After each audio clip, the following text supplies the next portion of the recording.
It's time for Coffee with the Chicken Ladies, a podcast for people who love chickens. Hey everybody and welcome. It's Chrisie&Holly from Coffee with the Chicken Ladies. We're here and this is episode number 14 of our podcast where we talk about everything chicken, family, fun, and more chickens. More chickens. We drink a ton. I'm talking a ton of coffee, but most importantly, we hug chickens every day. We hug our chickens every day. Don't forget and kiss them too. We brew coffee from a local coffee house here in Bel Air, Maryland. Coffee. What kind of coffee are we brewing today, Holly Ann? Snickerdoodle. Woo! We're back to Snickerdoodle. We're back to Snickerdoodle. They have the best coffee. If you're local and you love delicious coffee and really awesome scones, head on over and give them a visit. You will not be disappointed. We're here and it's the beginning of March. And oh my God, what have you been up to? I got a weird story for you. So you know how Penny's been molting? Yeah. Like a very long molt. A long molt. I feel like she had a short molt in the fall, and then winter, like she started this molt, and she's finally kind of over it. Okay. At the end of the molt, she grew spurs. Oh my heavens! Yes. Okay. So what the hey was going on with that? Has she had any other rooster symptoms? Nothing. Just she spurs. lays eggs. Okay. So, and she's what? She is over a year old. Okay. So it's she should be going on 2 years, shouldn't she? Yes, she's going on 2 years. So I think the most obvious answer there is that she has too much testosterone. Her systems must be out of balance. Where in the heck is she getting this testosterone? I don't know. Do you have a strategy for dealing with it? I'm looking up some herbal stuff that might help. Uh-huh. And actually, it's a product we're going to talk about today. Oh, the Ropa Poultry, yeah, yes. Because it has a lot of mint oil in it, and mint can help. We're going to try that and see. Apparently soy is another thing that you can use to help lower testosterone levels, but I don't know what your delivery would be. It's crazy. I don't know. Soybean? Maybe. Yeah, feed her some soy. Some tofu. Nothing else different except for now she's walking around with 2 spurs. Yeah. How long are they? I don't know, like a half inch or more. Good heavens. She's not aggressive. She's not changed in any other way except for having spurs. 2 spurs. I mean, she might as well have some chaps on those legs, too. Cowgirl Penny. Cowgirl Penny. Let's rename her. So while we're talking about, like, Midwest stuff, I want to take a second and bring up Iowa Blue Farm. Yes. It's a women-owned, family-run, all-natural chicken treat company. And you know where it is? The Midwest. In the Midwest. And it's a woman doing business. Yay! Hands up. We love those women-owned companies. They make 100% all-American oven-dried black soldier fly grubs for all your poultry. It doesn't matter if you don't have chickens, if you have turkeys, if you have geese, if you have, which we learned the other day, quail. Any of these poultry pheasants will eat some grubs. And you know what? They're packed really, there's a lot of calcium. Yeah, concentrated source of calcium and protein. It's a treat you can feel good about feeding your birds. And now that we're going into spring, well, it's in the horizon. You want to start making sure they have extra protein and calcium for those eggshells so that hopefully if you drop one, it doesn't crash on the floor. So if you haven't given them a try yet, go over to iowabluefarm.com and check out their website. They have the treats, and they also have an organic feed, which is really good. Yes. And give it a try. They're baked with love, always. Packed with care, and shipping is always free. Okay, so now that we got some grubs for our babies. Do you know who else likes the grubs? Who? My dogs. Oh, God. Oh, yeah. I'm serious. I take the bag out of the pantry. They see the blue bag and they run over and beg. They sit down and do their pretty big and stuff. Yeah. Everybody loves these grubs. The blue bag. Everyone is running to this blue bag. So we're ready for our brief spotlight. So we are this week talking about a chicken. Yeah, a very old and rare chicken. We often talk about old and rare chickens. This is a very old and rare chicken. It's from the Normandy area of France. Another French. Yeah, it's the Crevecoeur. Yes. And this chicken would also be excellent with a crocheted beret. But it has a huge crest on it. It has a big crest, but it would sit right there. Yeah, you'd have to tuck some feathers in, but you could probably make it work. It'd be so cute, hang them out like little bangs. So the Crevecoeur is named after the village of Crevecoeur, where it was developed. It happens to be near Calvados, where the famous apple brandy is made. Oh, yes, and we love that brandy. Absolutely. We love chickens, we love brandy. So the Crevecoeur made its way to the U.S. sometime in the 19th century, and it was accepted by the American Poultry Association into the Standards of Perfection in 1874. Wow. Now, the Crevecoeur numbers dropped drastically. They waned in the U.S. and other places, but in France, the Crevecoeur numbers dropped drastically after the First and Second World Wars. Really? Yeah. And it remains a critically endangered breed here in the U.S., as well as the rest of the world. Wow. So the Livestock Conservancy has the Crevecoeur on the poultry conservation list under... Is it a watch? No, it's critically endangered. Critically endangered? That's not good. No, and the Food and Agriculture Organization of the United Nations, which is known as the FAO, also lists the Crevecoeur as endangered. Ooh. Recovery work on the Crevecoeur in France began... Can you guess when it began? 1970s, maybe? Exactly, when, right? Let's say the Java... Was it the Java that started in the 70s? Am I getting some of my breeds mixed up now? It was the Swedish flower. The Swedish flower was the 70s. It was definitely in the 70s. There was another one I thought that was the 70s. But again, we talk about this industrialism versus naturalism. Right. And then the natural taken of the different times and how it kind of goes in and out and it creates a pattern. So we are definitely now in a naturalistic kind of pattern. Right. So we've sort of swung back to a lot of those values that were popular in the 1970s. Let's hope it sticks. There's definitely room for everything in industry and naturalism, and let's just hope that we keep protecting these animals. The importance of biodiversity is something that really can't be neglected. And I think that even as backyard chicken keepers, there are things that we can do to contribute to this. Yeah, and it's by maybe taking and getting a chicken that you normally wouldn't get that's on an endangered list and giving it some options and other things also that we can do in the big picture. But as, a backyard chicken farmer, you can kind of keep it rolling. Remember that a lot of these heritage breeds are perfectly appropriate for a backyard flock. They are. And what industry doesn't like about them is they usually take longer to lay an egg. Right. And they don't lay as many. Right. So, and they're bigger usually. So it's a lot more to take care of. Bigger and slow growing, right. Right. So it's a bigger chicken to take care of. So, you can do your part by, as a backyard chicken farmer, taking in some of these chickens and adding to the numbers.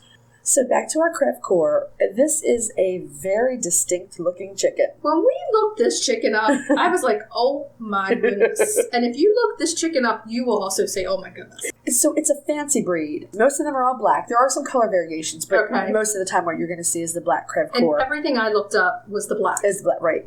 So they have a pretty big crest on their head. Yes. And their most distinguishing feature is a V-shaped comb. Is the strangest comb I think I've ever seen. It's like a little set of horns. It's what it looked like. peeping out of their crest. Or eyebrows. I never thought about that. Okay. I might never be able to look at it. Right. It looks like two old grumpy man eyebrows. The Crevecoeur also has blue legs. And this large and puffy crest of theirs, it really means that it's hard for them to do unsupervised free range. You got to make sure those are clipped up. So if you get these birds, they're going to be a little bit more grooming. Yeah, so if you're not keeping them, in a large pen and you're letting them free range, you definitely need to do something about the site restrictions. Yes. That come from that incredible crest. Yes, definitely. So they have a sort of small beard and muff too, as well. And one of the things you probably want to keep in mind about these birds is that they're supposed to not do very well when they're cold and wet.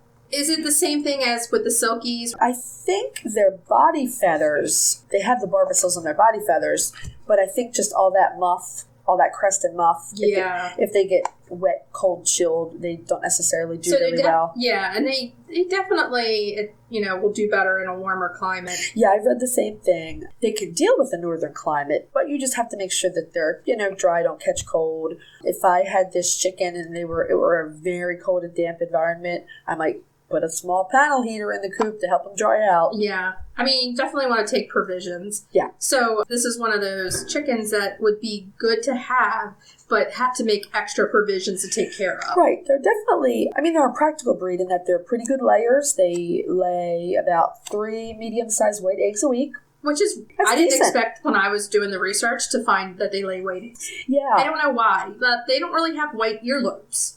Can you even see their earlobes under that crest? Maybe. I don't know. I don't know. But when I was looking, I was like, They lay white eggs.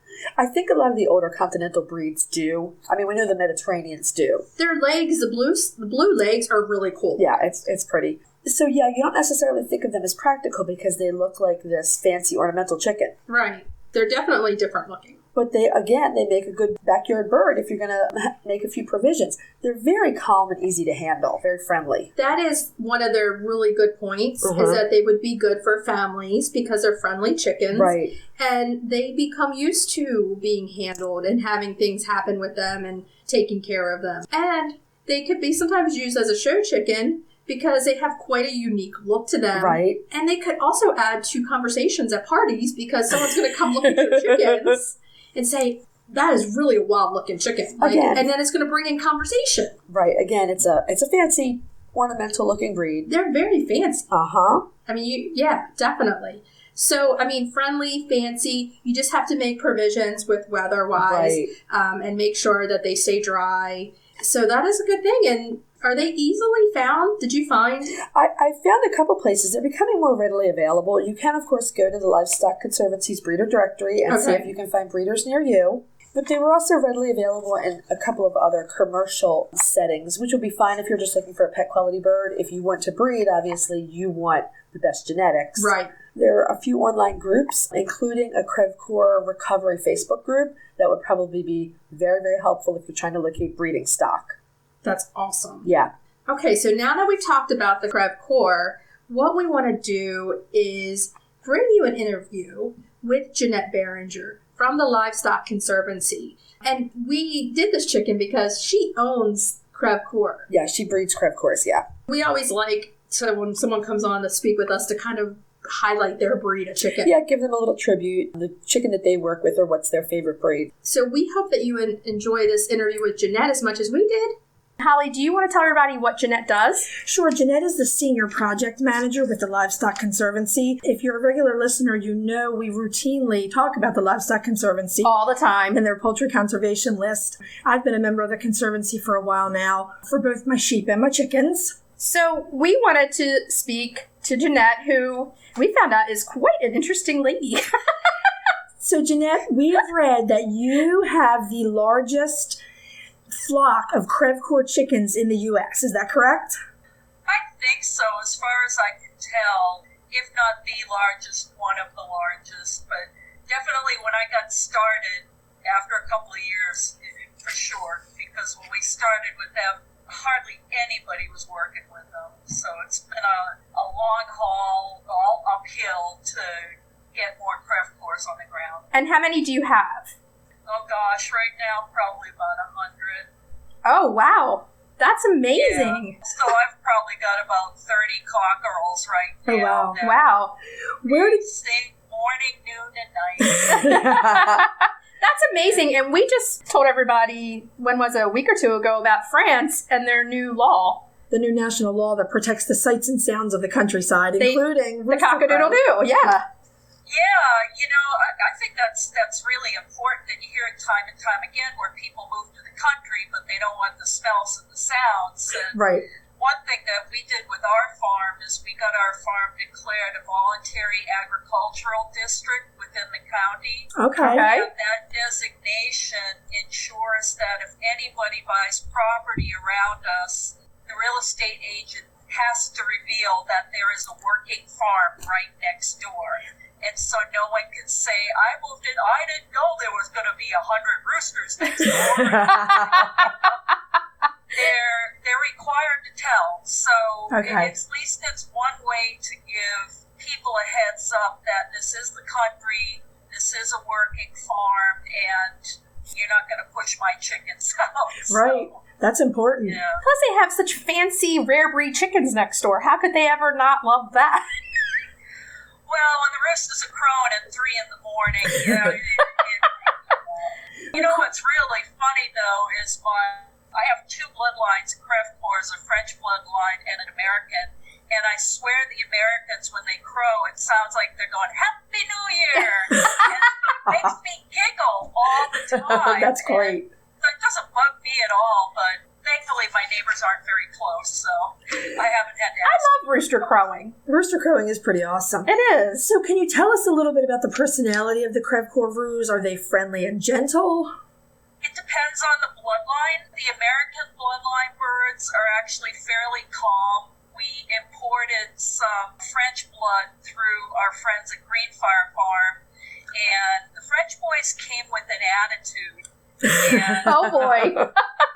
yeah, so little by little, we've been very careful to select for good temperament, and it's now, this will be 4th generation of birds that have incorporated the French blood, and this year I've got some roosters that are really nice. Nice. That's awesome. So it just takes a while, and I was always taught you get only what you tolerate, and if you tolerate having some ill-mannered roosters around, that's what you're stuck with.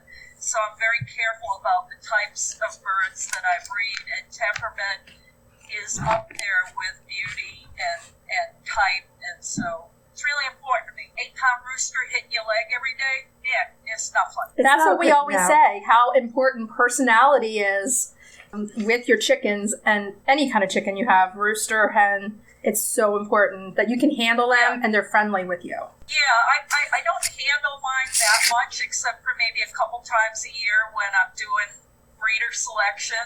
Otherwise, I treat them like chickens, and I love them, and they follow me around like dogs, but I really don't try to pick them up too much, and that way everybody's got a healthy respect, and they behave like chickens instead of behaving like I'm a big chicken walking into their pen. Right, that's true. So, yeah. That works for me.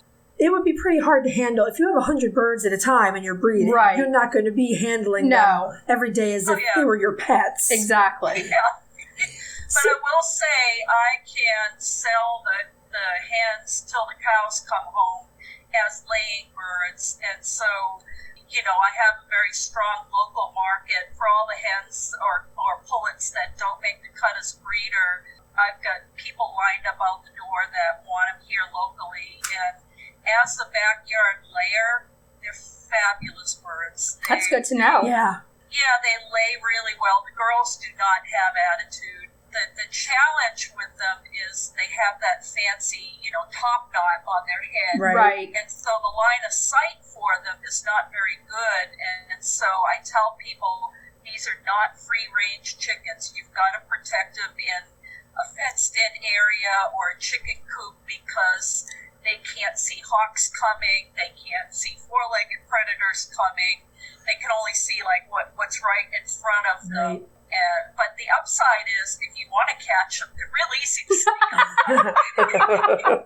You're not going to be running too fast to catch them. No. So, and they're calm enough that they typically don't freak out when you pick them up. If you do it gently, they're pretty calm. That's nice. One of the traits I really like about them. Recent decades, most people have just used them as show birds. Right. Okay. And so what's happened is they've got smaller and smaller over the years, and our project is try to bring them back to breed standard, where they are big, beautiful birds. And by the way, if they're big and beautiful, they do great in show. Yeah. Oh, definitely.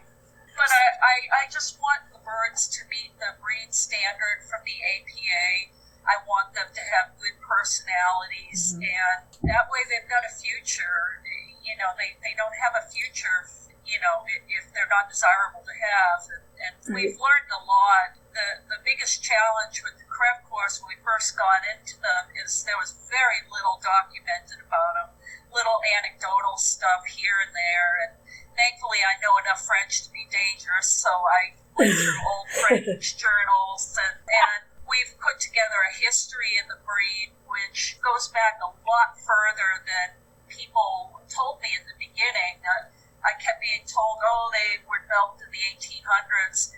Well, I actually went to Crevecoeur in Normandy and talked to the people that grow Crevecoeurs there, and they're like, oh no, they've been around since the 12th century. Wow, that's amazing. They've been around a long, long time. And they're not a chicken for everybody because, they are fancy. You've got to protect them from predators. They have beards. And so they can get really messed up if they're in the muck, in the mud, and it's just, putting the pieces of the puzzle together, and you start with looking at the history of the breed. Mm-hmm. And we gathered all these tidbits of information together, and what's been really, really exciting for me is the little anecdotal things that are coming up from like the 1800s. Okay. Like sometimes the chicks will have white primary feathers, but don't worry about that. They're going to shed out and, molt out and get replaced with black ones. And sure enough, wow, I have little babies that have white primaries, and you're like, oh crap, what's that? Right. Yeah. And then they molt it out, and they're never seen again. That's amazing. Wow. We have an egg question for you. We read that the Crevecoeur can lay eggs up until 7 or 8 years, that they're a late layer in life. Do you find that in your experience with them also? Well, I have a 14-year-old leghorn that still lays. Wow. But, chickens will lay throughout their lives, even when they're older. It's just, you might have 6 a year as opposed to 160. Correct, yeah. I will say the Crevecoeurs I found to be really great winter layers. Right, and, nice. If I'm hatching in the spring, my pullets will start their pullet eggs around October, November, and by December, they're ready to rock and roll, and they're starting to crank out the eggs, and they'll consistently lay through maybe July, August. They're still laying. Nice. Wow. The young birds. Right. They've been fabulous layers for us, and they lay white tinted eggs. Okay. And fairly sizable, not extra large, but, respectable sized eggs. Nice. And they're a non-sitter. Don't expect them to incubate their own eggs. That's what I was going to ask. That's what else we were finding, that they don't really go broody. They're not a broody hen.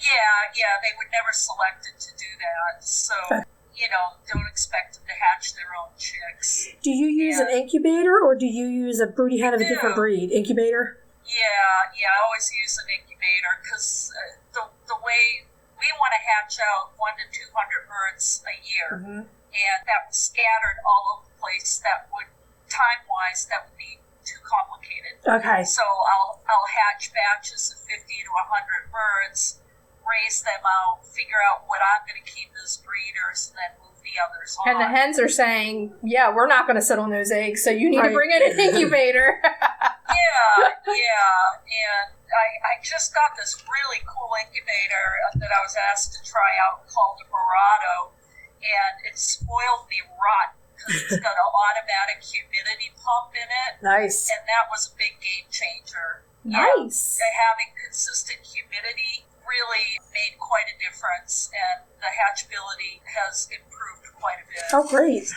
that's great. Yeah, I've been really happy with that incubator because I used to have a big Sportsman, which they're great if you've got really big batches of eggs, like 200 eggs. Uh-huh. I'm doing more like 50 eggs a batch now, and the littler incubator takes up less space, and it's so precise for small batches that it works out really well. That's great. Yeah. We want to move on to talking about you a little bit so that everyone can kind of get to know you a little bit. Yeah. In your teens, you started in Boston in the aquarium, New England National Aquarium. Yeah. I owe the New England Aquarium a lot because I was a very introverted kid but loved animals, and they had a docent program, a volunteer program in their education department. And back then in the 80s, they let their volunteers do a lot more than they probably do now. I'm sure. But what they did was taught me public speaking, and I knew the facts about the animals, but how to be comfortable about talking about that in front of crowds. Right. And so the first step would be like unannounced talks at the tide pool, then announced talks at the tide pool. So you went from maybe a handful of people to 50 people. And I was 16 years old, and by the end of my training, I was doing announced talks on the giant ocean tank on the dive platform Wow. in front of 500 people, and I had to talk about whatever was swimming underneath me and sound like I knew what I was talking about. Nice. And then from working there and your love with animals, you wanted to go into veterinary medicine, correct? And then until I worked at a vet practice and realized, geez, I love the animals, but I really don't want to deal with the customers. I was a veterinary technician for 15 years here in Baltimore, and it's such a rewarding career. You know, it's like you said, though, you're like, please just let the animals come in on their own. Well, the training enabled me to, it actually gave me the basics for the rest of my career that were so important. Like, people looking at animals and say, oh, it's cute. Well, those years of being a vet tech, I'm looking at their butts to see if they have diarrhea, or looking at, are their eyes shiny, do their ears have problems, or it's so embarrassing when I go to a friend's house. Oh, yeah. The first thing I do is check their dogs for ticks. My husband tells everybody when I pet their dog, he says, Chrissy's not just petting your dog. She's going to give your dog a physical exam while she pets your dog. Yeah. It's like once you do that, like you can never just look at an animal the same. You're looking at them medically. But it gave me the skills I needed for the next step of my career, which was to be a professional zookeeper. I love that. I started out, at Roger Williams Zoo in Providence, and was there for almost 20 years, and worked with everything from, polar bears to penguins to cheetahs to giraffe, all kinds of stuff. And one of I actually ended up being a lemur specialist for a long time. Wow. I love it. So was the lemur your favorite animal? What was your favorite animal at the zoo? Actually, it was this donkey that I go to lunch with every day. Oh. I love it. His name was Roger, and the funny thing is, when I became a head zookeeper there, and I was in charge of Madagascar, Australasia, and the Heritage Breeds Farm. And after being in that work for so many years, I started appreciating the farm animals and started talking more about my Dexter cattle than I was my Natchez tree kangaroos. And all the young and up-and-coming zookeepers are like, I don't want to be in the farmyard. Those aren't real zoo animals. And so I'm like, fine. You go pick up monkey poo, and I'll take care of the cow.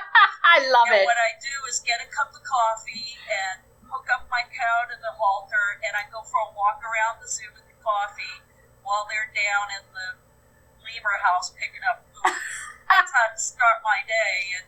But what was really extraordinary is, in walking the cows for their daily exercise, we'd usually hit near the front gate as the front gate was opening, because that's just the way the timing worked out. And these kids would come running up, and they'd be like, oh my God, look at those bulls, I'm wearing red, I need to get out of here. First off, I wouldn't be walking around with a bull that's in charge. Second of all, just because they've got horns doesn't mean they're a bull. These are cows. Right. And to see the disconnect of kids and where their food comes from and what farm animals are, those cows I've heard be called everything from a horse to a camel. That's crazy. Just are so disconnected. But I have a load of fun with chickens now, and I retired from the zoo, and I got recruited by the Livestock Conservancy to come and work here, and I've never looked back, and I'm having way too much fun with chickens these days because people have rediscovered chickens as this amazing animal. They are. It's far more complex than people give them credit. Yes. And I have some traveling animals that I go to different events with, or even fundraisers. I'll bring a chicken, and I always have to laugh because you pull out a big rooster, and everybody's just like, oh my God. I know. Thinking he's going to bite me, and Oh. it's like, no. And people are just struck by their beauty and how interesting they are, and chickens are the gateway to get people excited about heritage breeds and Oh, yeah. what they mean to our history history and our culture, and and I could go on and on about the history of the Crevecoeur because I've dug up all kinds of interesting things. And my current thing is to try and prove that it was Crevecoeurs that went down on the Titanic. Did you ladies know 4 fancy French chickens, in fact, did go down with the Titanic? That is, I did not know that, and look it up. And they were owned by a Mrs. White, and there were multiple witnesses that heard the roosters crowing right before the ship went down. Oh my goodness! Wow. So I'm still trying to figure out what chickens were on there, and I've got some good leads, but what a tale that would tell if we could figure out what they were. Right? Exactly. That's true. Exactly. Yeah, since leaving my stew career here at Conservancy, I still can't believe I get paid to do what I do. And I love it. I'm in the field. Well, normal times I'm in the field a lot. They call me Where's Waldo in the office because they never know where I'm going to be. And I could be in the high desert in Nevada or, the low country in South Carolina because it's those remote places where you can find some really interesting populations. Okay, and that was Jeannette Behringer. Thank you, Jeannette, for that awesome interview. And if you'd like to learn more about the Livestock Conservancy, you can check them out online. Yeah, we'll have a link to them in our show notes. I just want to thank Jeannette again. She has an encyclopedic knowledge of rare breeds. She really does, and I hope everyone enjoys that as much as we did. It's always a treat to talk to her. Okay, so now we have to move on to cracking the eggs. A new and exciting entrance. And this week, we're talking because, we're coming into major egg season. We are. Mm-hmm. And, you're like, I got a dozen eggs on the counter, a dozen in the fridge, and nobody wants scrambled eggs again for dinner. So we're talking this recipe, which is everyone's kind of fave, spring quiche. Oh, yeah, yeah. Quiche is the perfect dish to kick off spring egg season. I mean, it uses lots of eggs, but it's still pretty hearty. You have the crust and the melty cheese, if you go that way, warm veggies, etc. And asparagus and some of the other early vegetables make a delicious quiche. I actually love asparagus in my eggs. So I'm going to kind of go off the subject just a little bit, but my mom would always put asparagus in eggs. Mine too.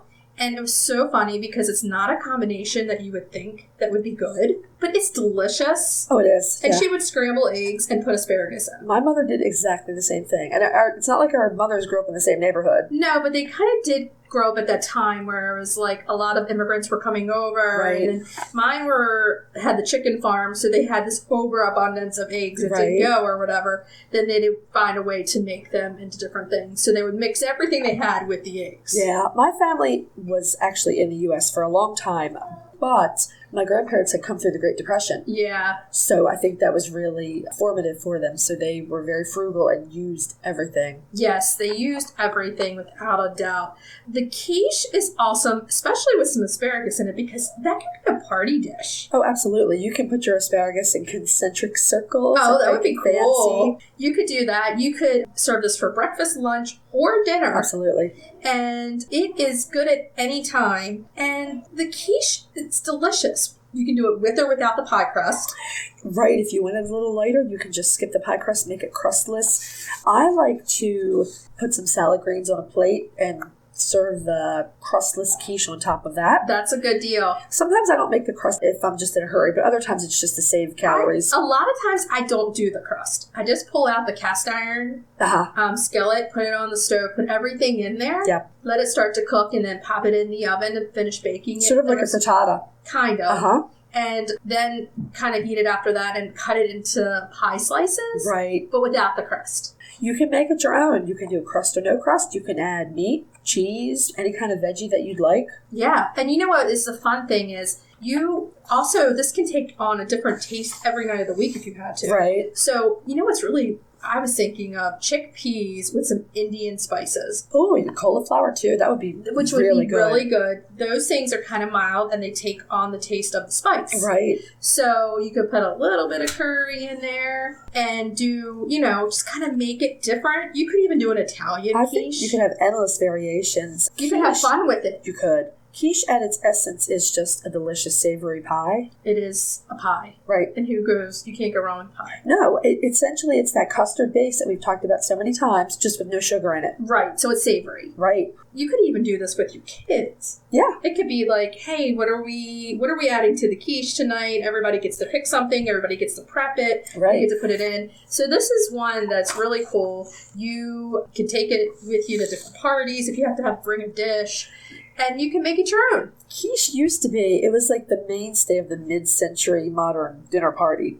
Yes. But it fell out of favor in the 1980s. And if you remember this, there was a book published that was called Real Men Don't Eat Quiche. I do remember that Yes. book. And the funny thing is, it was a satire of masculine stereotypes. I mean, it wasn't to be taken seriously, but it had the effect of making quiche into a chick food. Oh, because it's so fancy. Yeah, well. But you know what? Eggs are not like I'll chick eat all food. the quiche. I don't need to share it. You don't need to share it. Pete, you're not getting any quiche.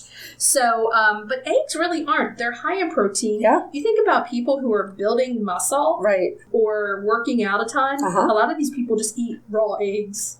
Well, like we've talked about before, if you're eating eggs from pastured or free-range hens, we know that the nutrient count is way higher. Yeah, so I mean, it's definitely not a chick food, but it's actually made a resurgence where it's a bigger thing, and I think part of it is that backyard chicken farming is bigger, so people have a lot more eggs, so they're like, what are we going to do with them? And they're looking back at these old recipes. So it's one of my faves. And we really have to go back, like 50s, 60s, 70s. I mean, even in the 90s, we were told that eggs were bad for us. My mom never stopped giving us eggs. My mother didn't either. I think, wasn't it like 1 egg a week or something? It was 1 to 2 eggs, maybe a time or two a week. And you're Meanwhile, like, what? my mother was making eggs every day. I mean, yeah. And you're like, how can eggs be that bad?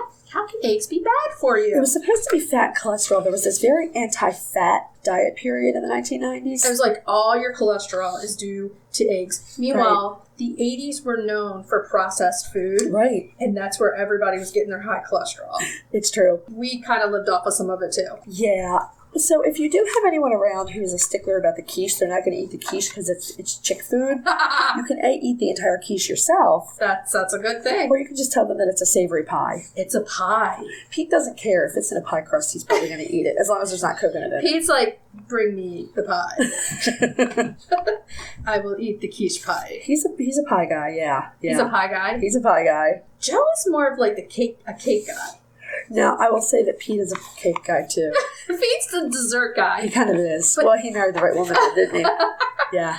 So, yeah, you can't go wrong with it. Have fun with it. We'll have the recipe up. Yeah, with our variations. And again, with the gluten and dairy-free variations, because I can't have the gluten and dairy. Exactly. So have fun with it. Please, if you make these recipes, you can email us or send us your pictures. We'd love to see them. We want to see your fancy quiches. And we might put them up on our Instagram page for everyone to see also. Oh, yeah. Okay, so let's move on to our retail therapy. That was very special. That was a new one. Is that just spur of the moment inspiration? I don't know. This is like some of my favorite parts are coming up with these on the fly.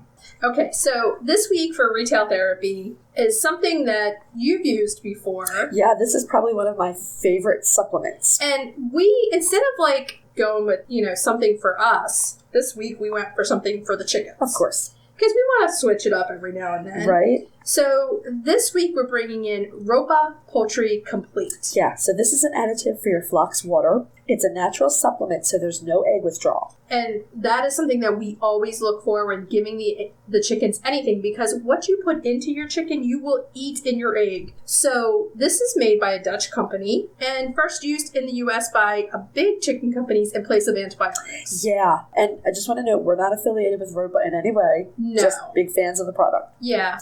So it really is all natural products. It's a blend of, I'm gonna give you the list. Let's just list what's in it so everybody can hear it. Oregano oil. Okay. Cinnamon oil. Mm-hmm. Pepper tincture, black pepper tincture. Okay. Milk thistle extract. Okay. Artichoke extract. For your Italian chickens.